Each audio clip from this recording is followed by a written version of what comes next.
नमस्कार। कौशल योग की आज की इस कड़ी में महिलाओं की एक प्रमुख समस्या है जिसे श्वेत प्रदर कहते हैं या ल्यूकोरिया कहते हैं, इस पर हम विचार करेंगे। ल्यूकोरिया एक ऐसी समस्या है जिससे लगभग सभी महिलाएं कभी न कभी गुजरती हैं। इसका समाधान बहुत आसान है और सरल है। योग के अभ्यास से इसे पूरी तरह से 100% दूर किया जा सकता है। और कभी कभी तो यह होता है कि महिलाएं अज्ञानतावश, नासमझीवश वे सोचती हैं कि उन्हें ल्यूकोरिया है, लेकिन वास्तव में ल्यूकोरिया नहीं होता है। वस्तुतः योनि से स्राव का निकलना यह एक प्राकृतिक प्रक्रिया है। एक सामान्य स्राव जब होता है तो वह बैक्टीरिया आदि से बचत करता है, किंतु जब वह स्राव आवश्यकता से अधिक हो जाता है तब वह समस्या उत्पन्न कर सकता है। हमें इस बात पर जरूर ध्यान देना चाहिए कि जो स्राव है, उस स्राव और यह कोई योनि संक्रमण है, उसमें अंतर करना है। सामान्य स्राव और योनि संक्रमण, यदि हम इन दोनों में अंतर करना सीख लें तब हमें यह पता चल सकता है कि वास्तव में हमारी समस्या क्या है। यदि स्राव आवश्यकता से अधिक हो लेकिन वह स्राव बहुत गाढ़ा ना हो और बदबूदार ना हो तो उसे हम ल्यूकोरिया कहते हैं। तो ल्यूकोरिया का समाधान बहुत सहज और सरल तरीके से किया जा सकता है। तो आइए हम देखते हैं कि इनमें कौन कौन सी योगिक क्रियाएं बहुत लाभदायी होती हैं।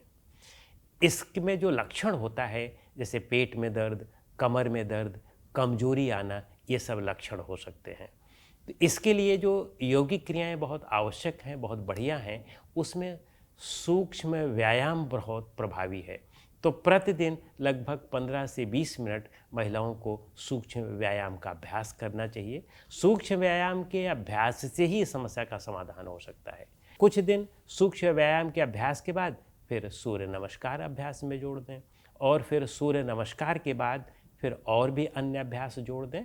तो सूक्ष्म व्यायाम और सूर्य नमस्कार के लिए तो आप हमारे चैनल पर इसके लिए अलग से हमने वीडियो डाल रखी है, उसे देख लें।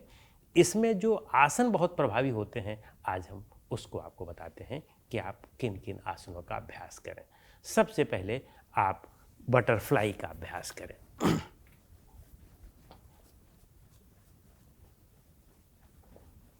बटरफ्लाई से पुरुषों और महिलाओं दोनों के जननेंद्रियों संबंधित जितनी भी समस्याएं हैं, उनका समाधान बहुत सरल हो जाता है। इसलिए हम सबको इसका अभ्यास अवश्य करना चाहिए।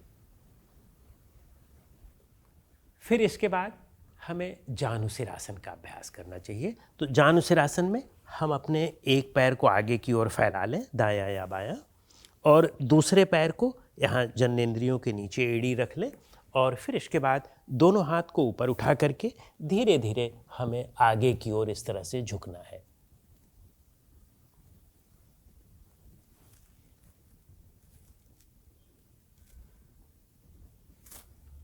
जितना आप कर सकते हो। लेकिन अगर स्लिप डिस्क, स्पॉन्डिलाइटिस या कमर का दर्द बहुत ज़्यादा हो, सियाटिका आदि की शिकायत हो, तो फिर आगे झुकने वाला व्यायाम नहीं होना चाहिए। इस तरह से हमने एक पैर से किया, अब यही क्रिया हमें दूसरे पैर से भी कर लेनी चाहिए, और दूसरे पैर से कर लेने के बाद फिर हमें उष्ट्रासन का अभ्यास करना चाहिए।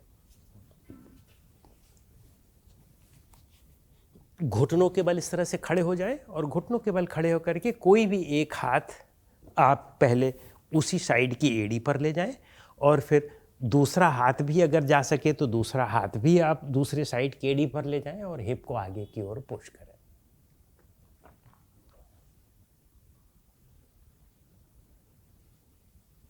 और फिर धीरे धीरे वापस आ जाएं। यदि आप दोनों हाथ आपके नहीं जाते हैं फ्लेक्सिबिलिटी कम होने की वजह से, तो आप एक हाथ का ही अभ्यास इस तरह से कर सकते हैं बारी बारी से, और फिर वापस आ जाए। इसके बाद हमें पवन मुक्त आसन का अभ्यास करना चाहिए। पवन मुक्त आसन के लिए हम अपने स्थान पर पीठ के बल लेट जाएंगे।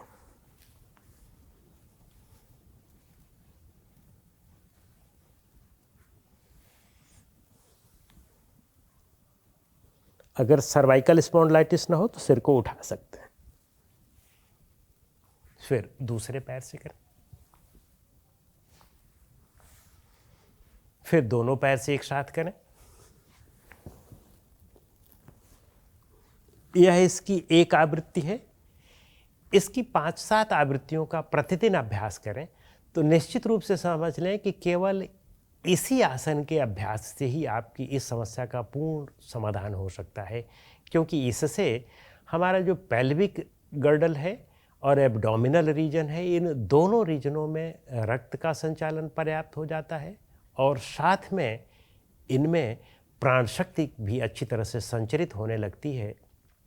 तो जो असंतुलन उत्पन्न हुआ है, जिसकी वजह से स्राव अधिक बढ़ गया है, वह भी ठीक हो सकता है। और फिर इसके बाद इसमें हमें लेट करके भी यदि हम बटरफ्लाई कर लें तो वह भी बहुत उपयोगी होता है।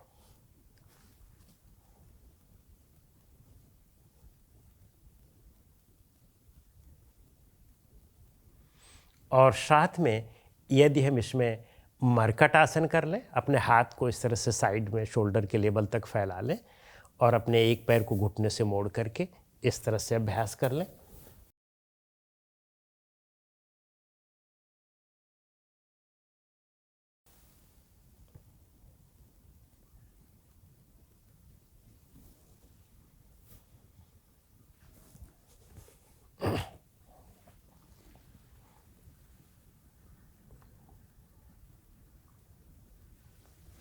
यह भी बहुत उपयोगी है।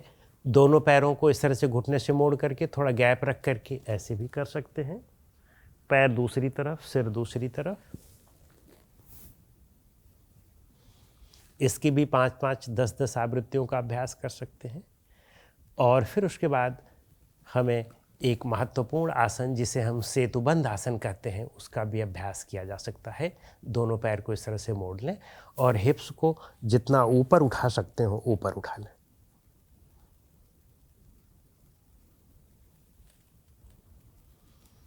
तो निम्न अंगों में जब प्राण शक्ति की कमी होती है तभी यह समस्या उत्पन्न होती है।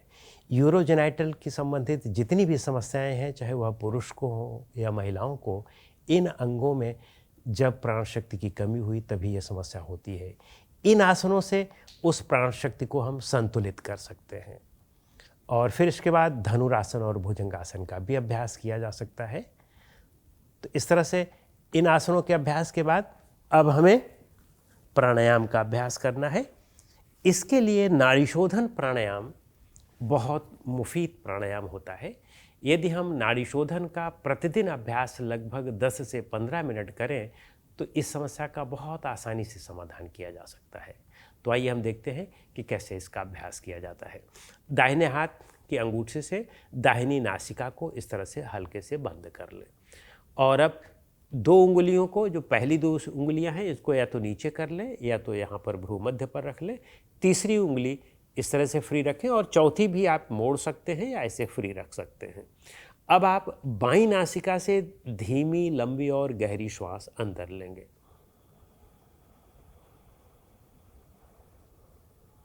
जब भर जाए तो आप इसको बंद करके अब इसको खोल दें।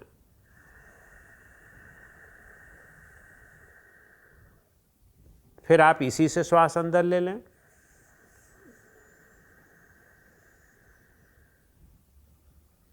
और फिर इसको खोल दें।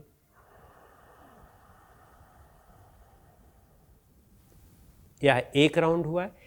इसका 12 राउंड्स का अभ्यास प्रतिदिन कम से कम करें और धीरे धीरे इसे 10 से 15 मिनट तक ले जाएं। तो देखें आपकी समस्या का बड़ा सहज समाधान संभव हो जाता है। आइए अब हम समस्या के मूल कारण पर विचार करें।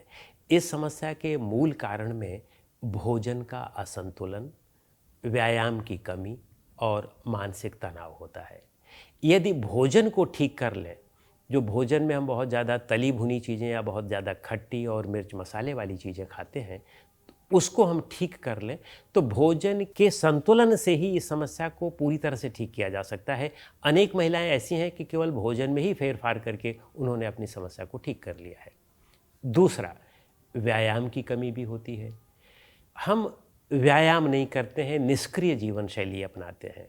तो उस स्थिति में यदि थोड़े बहुत हल्के व्यायाम कर लिया जाए, पैदल खुली हवा में चल लिया जाए, वह बहुत लाभदायक है। जिन जिन आसनों का हमने आपको बताया इनका अभ्यास कर लिया जाए वह भी बहुत लाभदायक है, और दोनों कर लिया जाए तो सोने पर सुहागा है। और फिर इसके बाद मानसिक तनाव को दूर करना बहुत आवश्यक है, क्योंकि तनाव जो हमारी दमित भावनाएं होती हैं, इच्छाएं होती हैं, वो जो दबते दबते अचेतन मन में पहुंचती हैं, जैसे स्प्रिंग होता है, उसको आपने कहीं दबा करके रखा है तो वह हमेशा अपने स्थान को छोड़ने का प्रयास करता रहता है। उसी तरह से अचेतन मन में जो हमारी दमित भावनाएं हैं वे हमेशा रास्ता ढूंढती रहती हैं कि किस तरह से वे बाहर निकलें, तो वे इन समस्याओं के रूप में बाहर निकलती हैं। तो हमें उन अपने दमित भावनाओं के उन्मुक्तिकरण के लिए, उनको बाहर निकालने के लिए योग निद्रा और ध्यान को अपनाना चाहिए। योग निद्रा और ध्यान के अभ्यास से आप इस समस्या को पूरी तरह से जड़ से निकाल सकते हैं। नमस्कार।